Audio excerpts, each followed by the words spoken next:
Hi everyone. Most of the fresh ACCA students have a question. What's the connection between ACCA and FIA?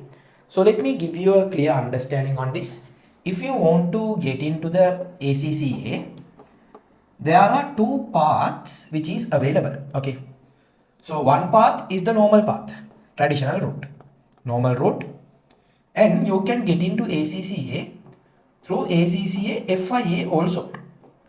So the people who are coming through normal path, these are the people mostly who are having the A-level results.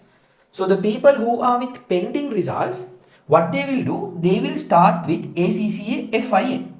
So it doesn't mean it is not ACCA, it is ACCA. If you take in ACCA, you have a subject called FA, Financial Accounting. The same subject is there in FIA also. It is named as FFA. In ACCA, you have a subject called BT. Same subject is there in FIA, which is FBT. So if you ask me whether these two are different, no. If you ask me whether these two are different, no. And in ACCA, you have a subject called MA.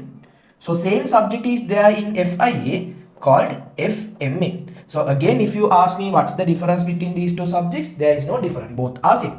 So once you are done with FA, BT, MA, in ACCA, you can get into the second level. You can get into the second level of ACCA if you are done with FA, BT, MA. Likewise, if you are done with FFA or FBT or FMA in the FIA qualification, still you can get into the second level of ACCA. What is the second level? That is the skills level. So what you have to understand, in ACCA, if you want to get into the second level, which is the skills level, there are two paths which is available. I am talking not only two paths, there are different exemption routes available. I am not talking about those exemption routes. Today I am talking about only about this ACCA FIA qualification. Okay.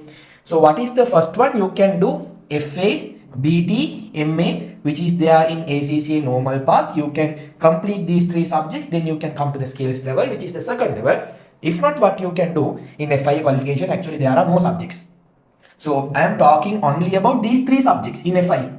In FIA you have FTX. So likewise there are more subjects are there. In FIA qualification, I am not talking about all the subjects which is there in FIA. In FIA, if you are done with these three subjects, which is matching FA, BT, MA. So what will happen once you are done with FFA, FBT, FMA? Automatically MA, BT, FA will get exempted. Still you can get into the second level of ACCA. So don't ever get confused saying, I am doing FIA qualification, this is something else. No, still once you are done with the FIA qualification, you can directly get into the second level of ACCA, which is the skills level. I hope you got an understanding about what's the connection between the ACCA and the FIA qualification. So if you like this video, please make sure to hit that like button. And if you want to watch more related videos like this, you can subscribe my channel.